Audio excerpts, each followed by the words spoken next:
I'd like to welcome everyone to today's College Football Playoff National Championship Head Coaches Conference Call. Joining us today in our first session is Coach Cignetti from the Indiana University. I will be turning the mic over to Coach here for an opening comment, and then we will take questions from the group. Please raise your hand if you have a question, and when you're called upon, we will open your mic so you can answer that question. Coach, at this point, welcome and turn it over to you. Excited to start our prep as a team. We staffed yesterday, but we're with our players today.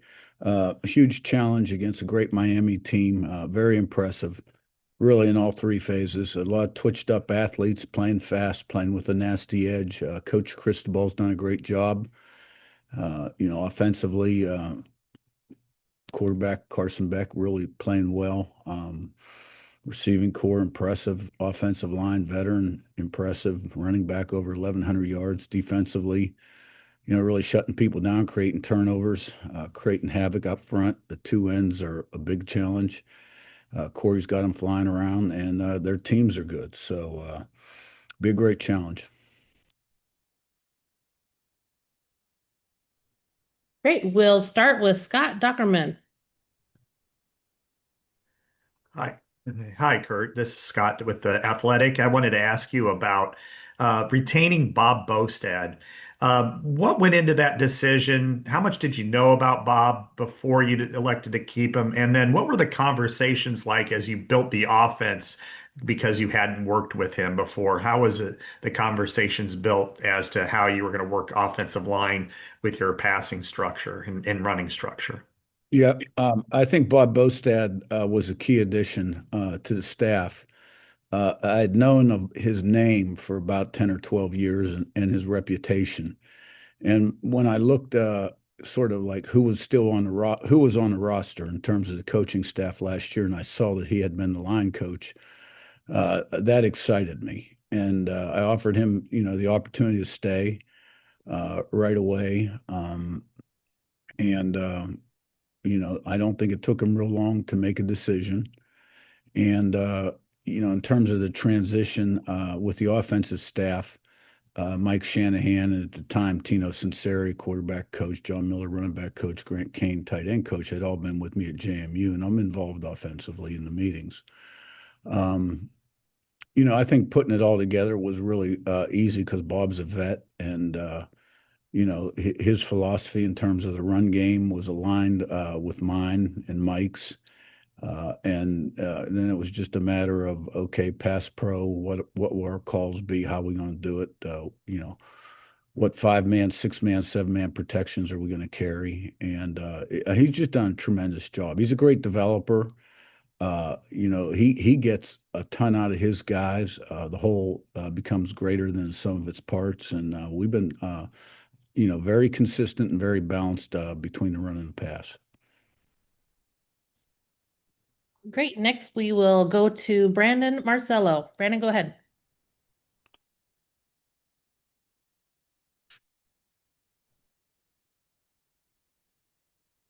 Brandon, go ahead and unmute yourself. There, you got me.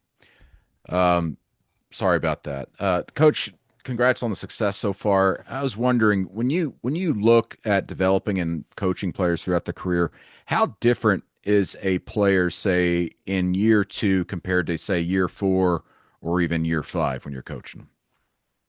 Well, I think when you're talking about the high school signees, they change a lot between their freshman year and their senior year.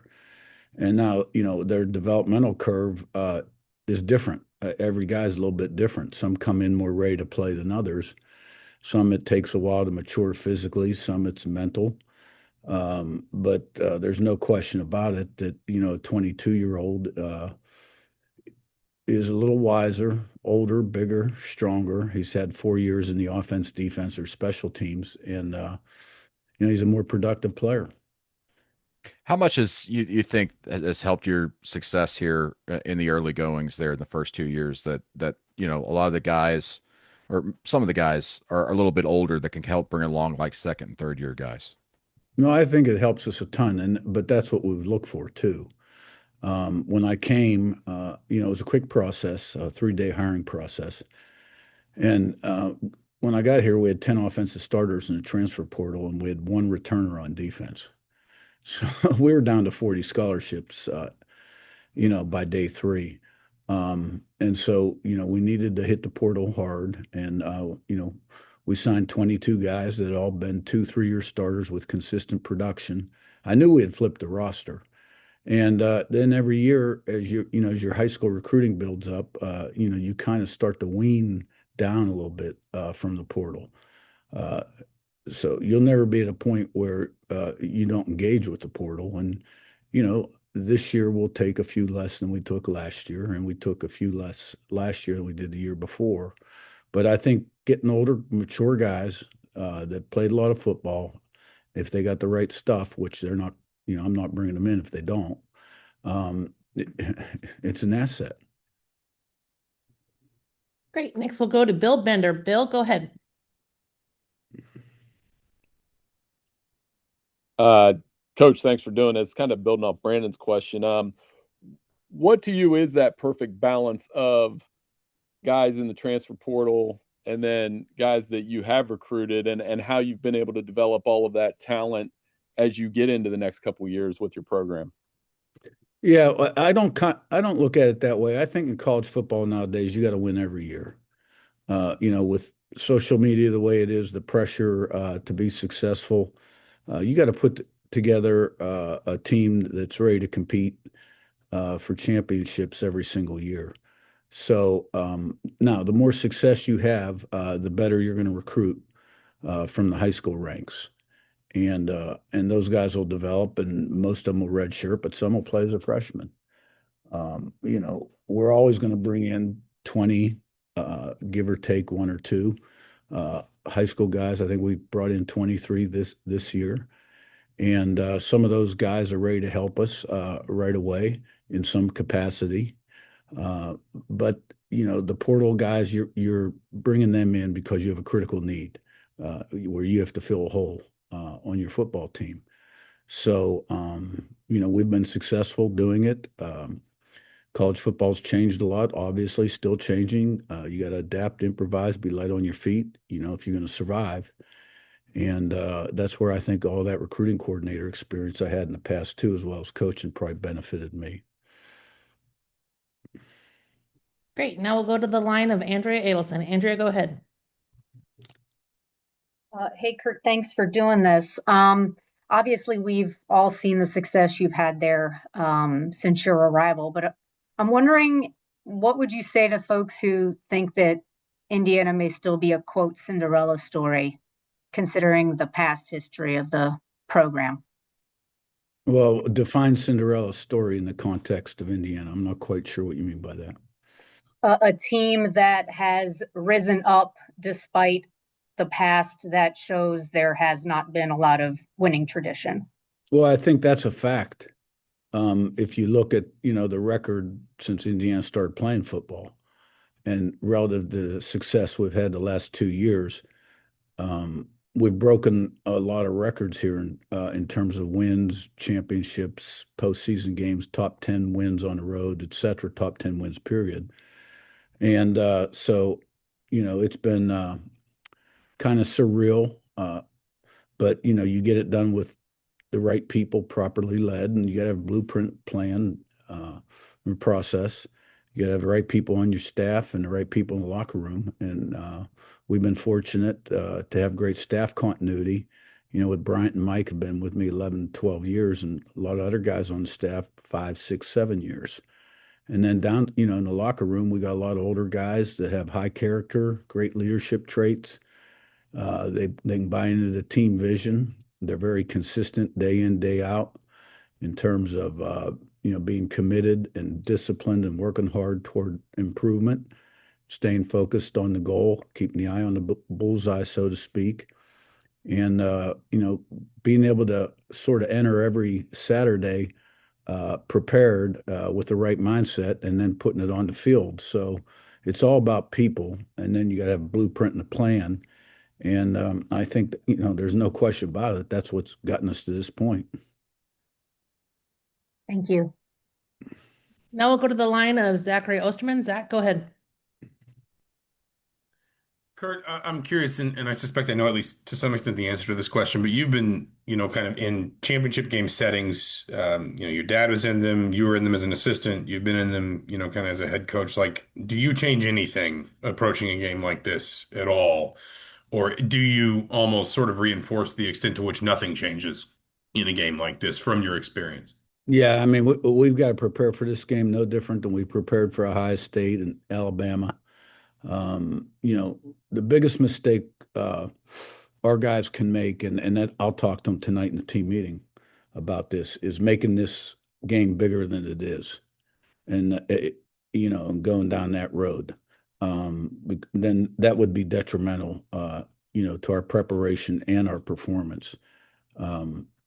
This week is no different than any other week. We have to be on point.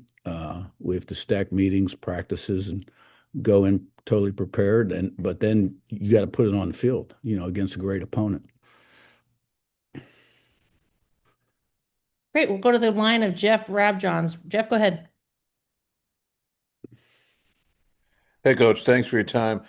I wanted to get your thoughts on your defense. Three postseason wins, all three over top 10 teams, only 35 points allowed, only 28 outside of garbage time, 25 TFLs, 11 sacks.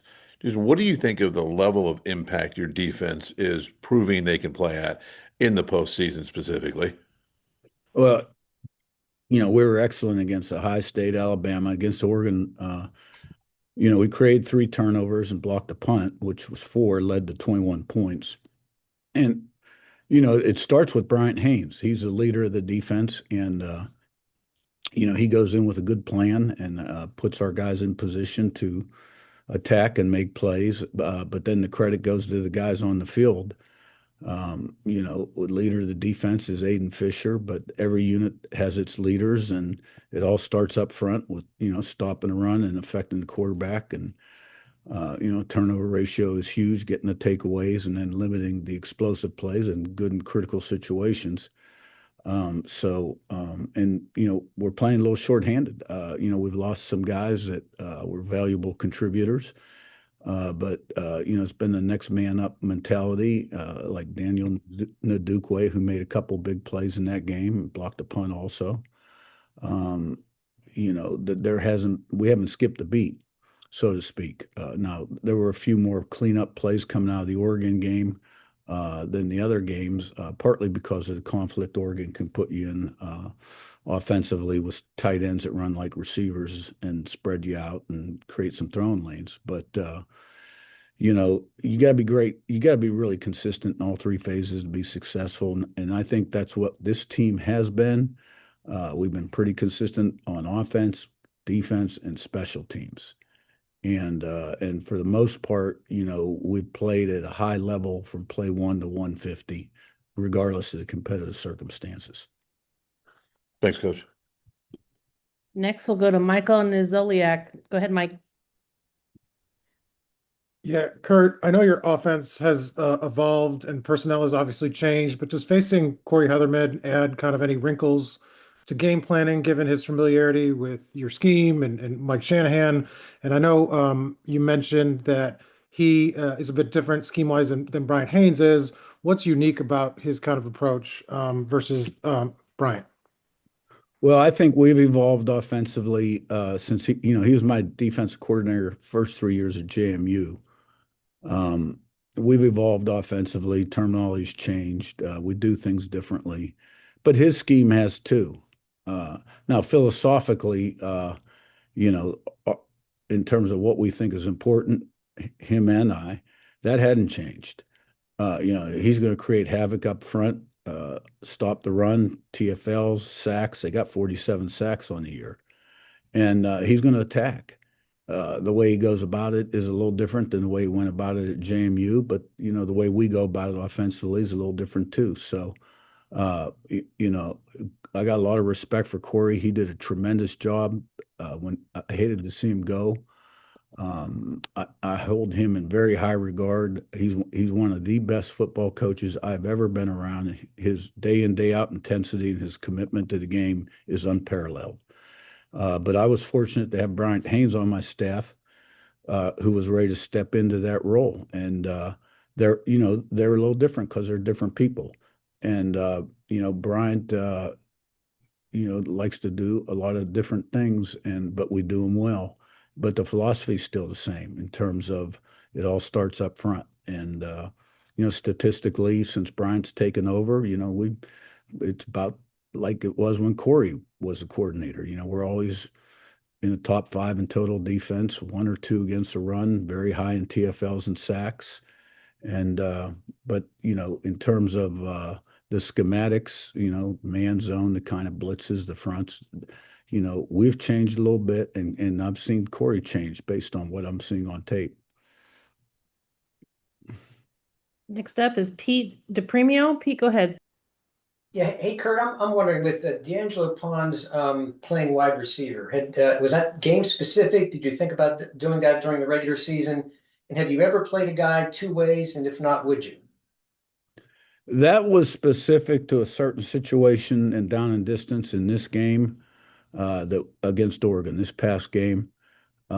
He's a tremendous athlete. He's got great stop-start, speed and quickness. He's a baller. And he went in and executed the play perfectly, and they gave us the look where we would throw the ball and not hand it off. And then he outran him to the perimeter and got the first down. He was a high school quarterback also. And there's a lot of things he could probably do. And we'll see how much we use him over there this week. All right, we'll go to the line now of Adam Rittenberg. Adam, go ahead. Hey, Curt, appreciate your time. You mentioned being a little shorthanded defensively. How are you guys doing just from a health standpoint, freshness standpoint, Kamara and others going into this game on Monday?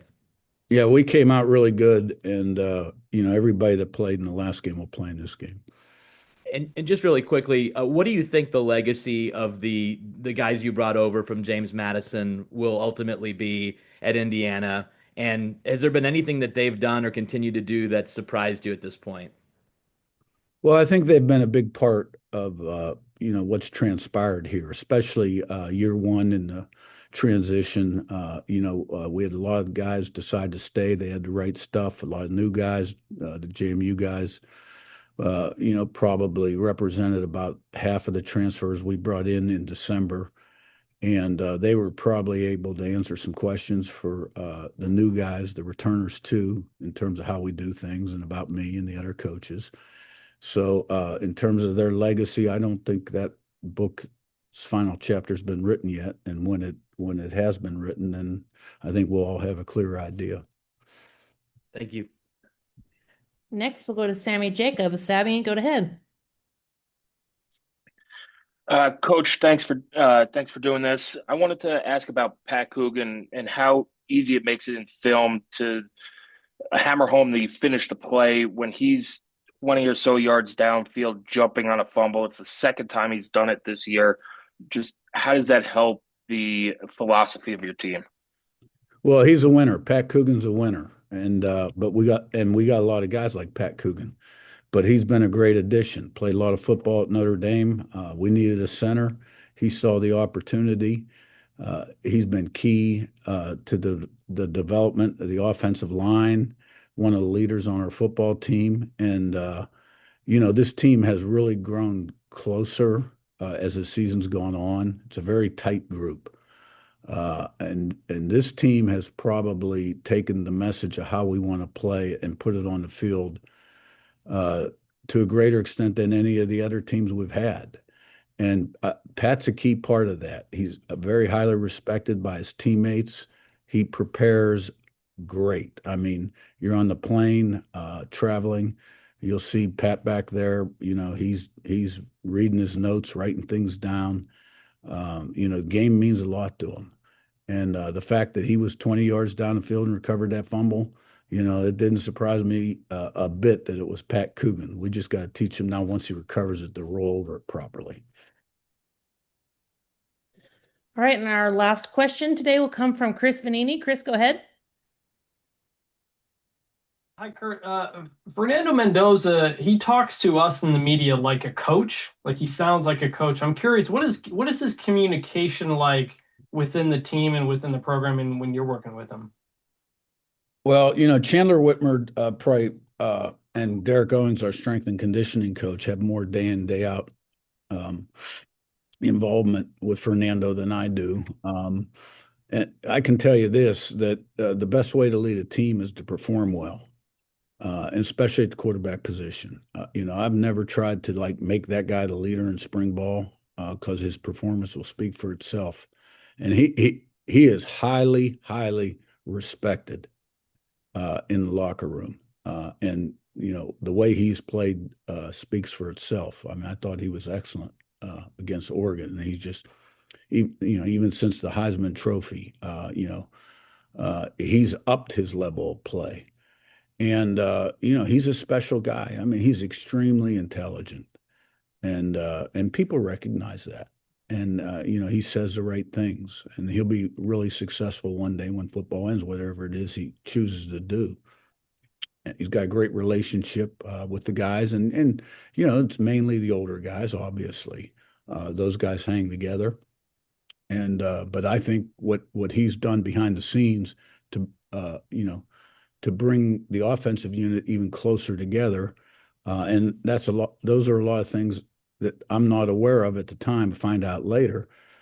He's just done a tremendous job in every single area where you could impact team success. He's been front and center. When you do talk with him, do you come away just impressed at his maturity and the way he kind of carries himself and talks to you?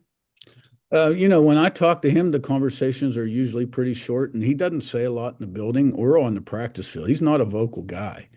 Where you, I think, get a full taste of Fernando Mendoza is during the interview process, whether it's during the week or after the game. And, it's always an A+ interview. All right, Coach, thank you very much. We appreciate your time today. Thanks, guys. Look forward to seeing you in Miami. See you.